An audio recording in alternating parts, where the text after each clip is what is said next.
Halo teman-teman, perkenalkan kami dari kelompok 3. Pada pengembangan media pembelajaran kali ini, kami akan menggunakan media Webex, Tuntastic, dan juga Quizzes. Mari kita simak bersama. Pertama, buka grup kelas yang ada di Telegram. Kedua, klik link G-Drive yang telah dikirimkan. Drive tersebut terdapat modul pembelajaran dan video pembelajaran. Teman-teman dapat mempelajari modul pembelajaran terlebih dahulu.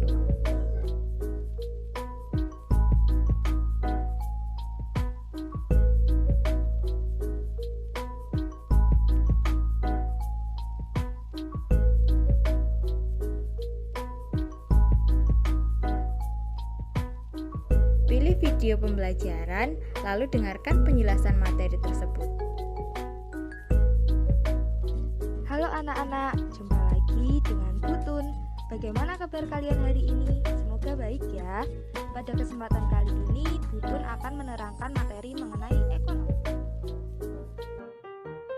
Halo teman-teman, untuk dapat mengakses tautan Webex dalam memulai pembelajaran aktivitas manusia untuk memenuhi kebutuhannya, kita dapat bergabung terlebih dahulu di dalam grup Telegram kelas 7A. Langkah pertama, download aplikasi Webex pada Microsoft Store. Setelah aplikasi Webex terdownload, kalian dapat masuk dengan menggunakan alamat email yang sudah terdaftar. Berikutnya, pilih tulisan masuk, lalu masukkan email dan password kalian. Langkah selanjutnya, pilih rapat, lalu masukkan meeting number. Setelah memasukkan meeting number, masukkan password dari host rapat. Langkah terakhir, kalian dapat bergabung atau join rapat. Kita lanjut ke Tuntastic. Salah satu media utama yang akan kami kembangkan adalah Tuntastic.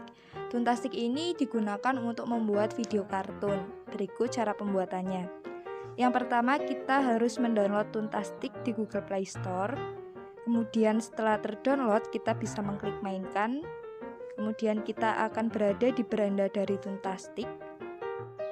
Nah, sebelum mulai membuat video, kita harus ke pengaturan terlebih dahulu untuk memastikan bahwa karakter kontrol sudah dalam mode full motion agar kita bisa menggerakkan tangan dan juga kaki dari karakter yang akan kita pilih. Untuk memulai membuat video, kita bisa mengklik plus biru, kemudian di sini akan muncul 3 alur cerita. Kita bisa memilih short story, classic story, ataupun science report. Di sini kita akan memilih classic story. Classic story ini memiliki 5 part cerita. Nah, di sini kita bisa menambahkan maksimal 2 part cerita. Kita bisa memilih stop, challenge, konflik, klimaks, ataupun resolution sesuai dengan kebutuhan kita masing-masing. Setelah itu kita akan mengklik stop untuk memulai membuat video. Nah, ini adalah tampilan awal sebelum kita memulai membuat video. Nah, setelah tampilan awal, kita bisa memilih latar tempat. Di sini banyak sekali latar tempat yang bisa kita pilih, ataupun kita bisa membuat latar tempat sendiri. Di sini saya akan membuat latar tempat, yakni berupa pegunungan. Setelah itu kita bisa mengklik tanda panah pada kanan, kemudian kita bisa menamai latar tempat kita. Di sini saya akan menamai dengan pegunungan. Setelah itu klik lagi tanda panah kanan. Nah, di sini latar tempat kita sudah jadi. Kita bisa klik kembali untuk memilih ulang latar tempat yang ingin kita gunakan.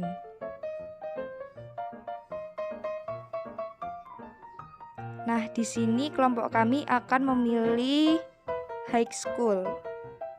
Kemudian kita bisa memilih karakter ataupun membuat karakter sendiri pada draw your own. Di sini saya akan membuat sebuah karakter.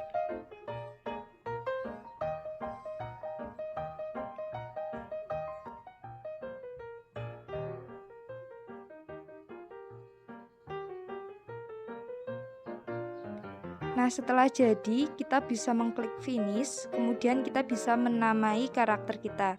Di sini saya akan menamai karakternya dengan nama Paijo. Nah, setelah itu karakter kita sudah jadi. Nah, kemudian kita bisa menghapus dan mengganti dengan karakter yang lain atau tetap menggunakan karakter tersebut.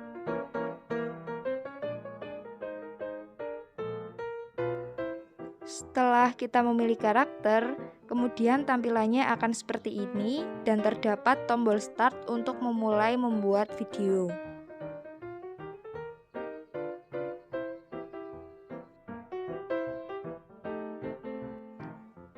Nah, setelah muncul tombol merah pada layar berupa tombol record, itu artinya video kita sudah terrecord dan kita bisa menggerakkan karakter yang kita pilih sesuai dengan keinginan kita. Di sini saya akan menjalankan karakter, kemudian menuruni tangga, dan kita juga bisa melakukan aktivitas lainnya. Di sini kita bisa mengklik tombol record untuk melakukan stop record. Nah, di sini akan langsung muncul review dari video yang sudah kita buat tadi. Kita bisa menambahkan musik sesuai dengan yang kita inginkan. Di sini ada pilihannya. Kemudian setelah selesai kita bisa mengklik tombol centang pada kanan atas. Setelah itu kita bisa lanjut dengan membuat konflik, challenge klimak, dan juga resolution. Jika dirasa sudah cukup, kita bisa mengklik finish.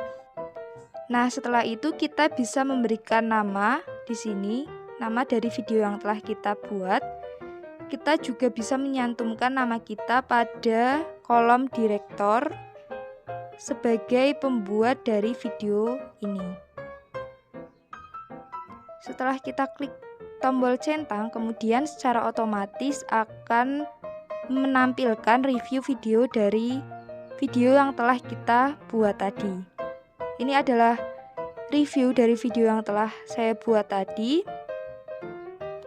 Kemudian jika dirasa sudah cukup untuk melihat review dari video yang telah dibuat, kita bisa mengklik tombol silang pada kiri atas. Nah, di sini akan muncul tombol edit, export, dan juga delete. Kita bisa mengklik tombol export untuk menyimpan video yang telah kita buat di galeri. Setelah itu kita bisa menunggu saving to photo library ini sampai selesai tersimpan.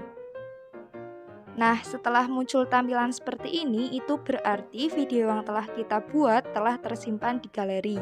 Setelah itu kita bisa melakukan editing dari video ini ke aplikasi editing video. Berikut hasil video kami.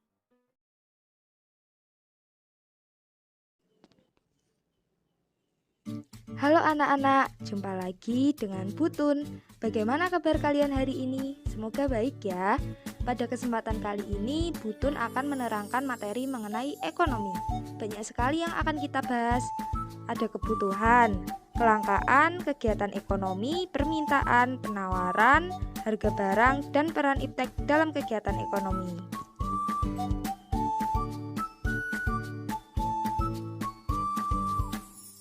Oke anak-anak, yang pertama adalah kebutuhan manusia. Apa itu kebutuhan manusia? Jadi kebutuhan manusia merupakan suatu keinginan terhadap suatu barang atau jasa yang menuntut adanya pemenuhan. Apabila tidak dipenuhi, maka akan mempengaruhi kehidupan. Nah, kalian tahu tidak apa saja faktor yang mempengaruhi kebutuhan? Jadi, faktor yang mempengaruhi kebutuhan ada jenis kelamin, tingkat pendidikan, lingkungan sekitar, ilmu pengetahuan dan teknologi, pendapatan, status sosial, dan perbedaan selera.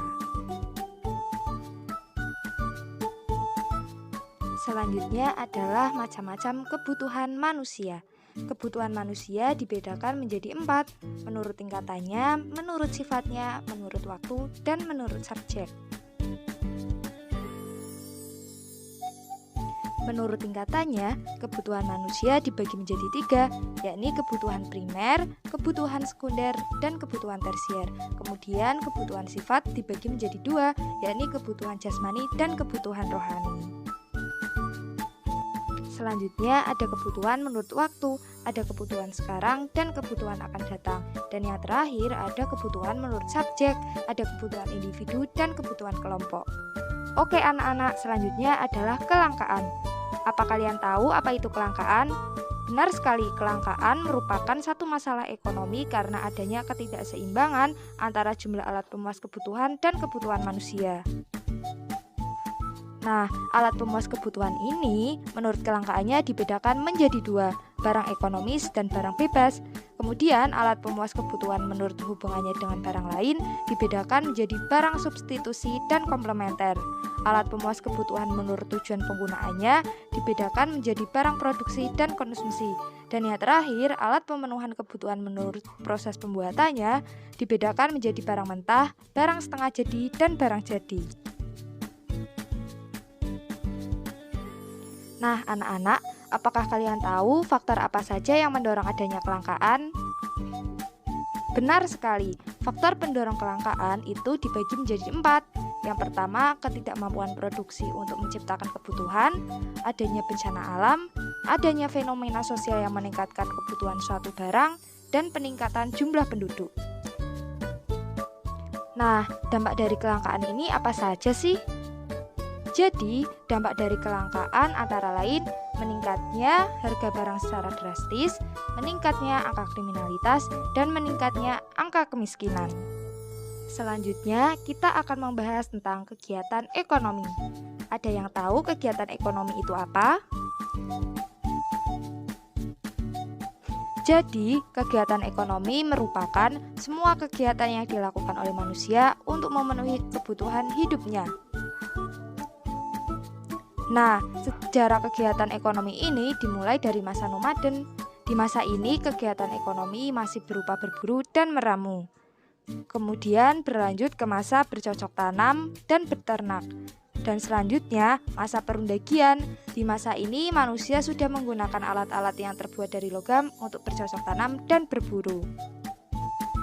Selanjutnya adalah bentuk-bentuk kegiatan ekonomi. Yang pertama adalah produksi. Produksi merupakan setiap kegiatan atau usaha manusia untuk menghasilkan atau menambah nilai guna barang dan jasa yang bertujuan untuk memenuhi kebutuhan manusia. Yang selanjutnya ada distribusi. Distribusi merupakan suatu proses yang menunjukkan penyaluran barang yang dibuat dari produsen kepada konsumen. Yang terakhir ada kegiatan konsumsi. Konsumsi merupakan kegiatan usaha manusia untuk memenuhi kebutuhan barang atau jasa.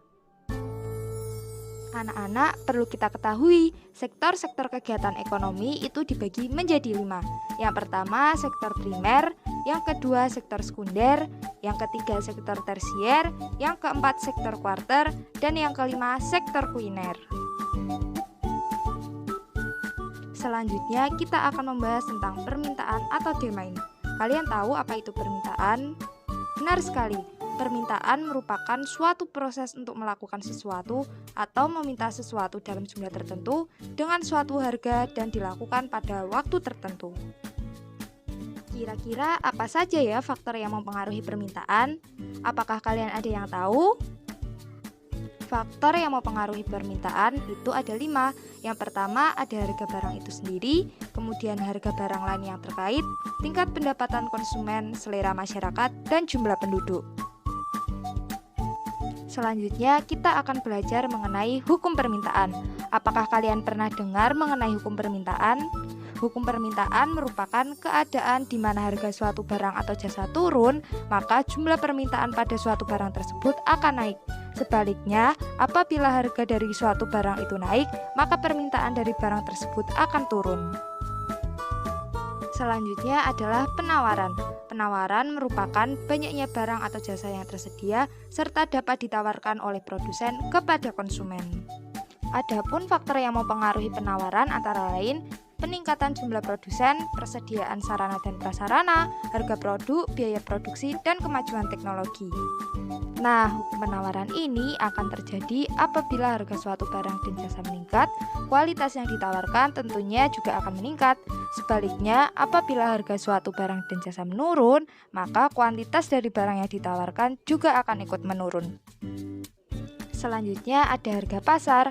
Harga pasar merupakan harga yang telah disepakati oleh penjual dan pembeli melalui proses tawar-menawar.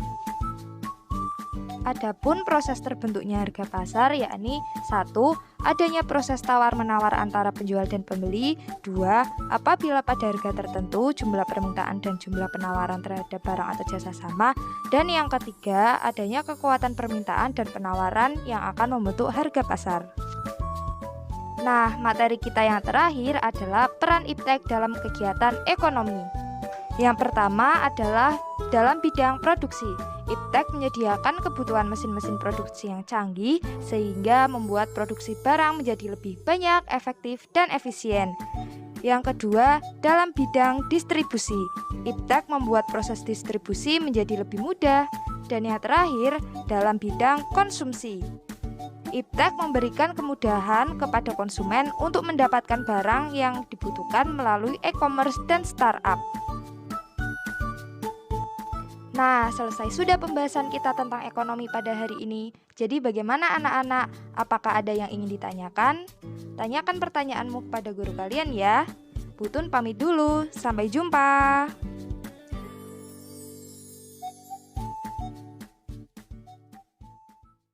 Setelah belajar materi aktivitas manusia dalam memenuhi kebutuhan, kita dapat latihan soal melalui kuisis.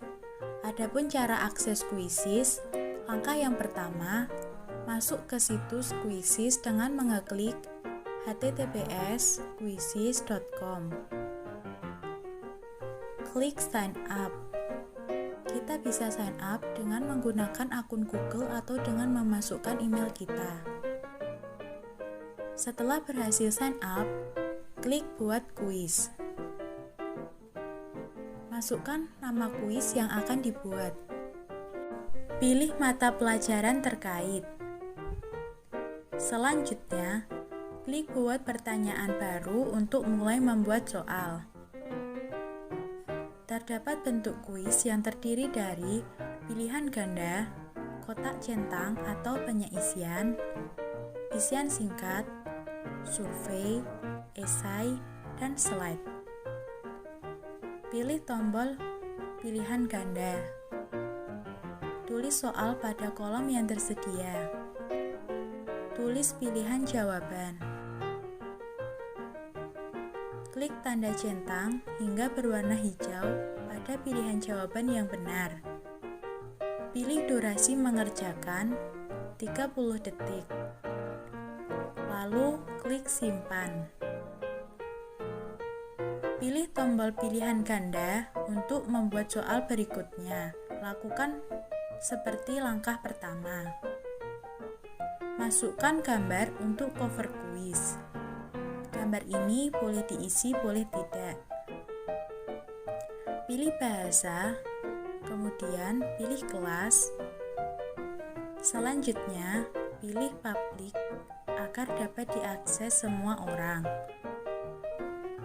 Setelah selesai, klik save. Baik teman-teman, itu adalah penjelasan dari pengembangan media yang kelompok kami pilih. Terima kasih sudah menyimak.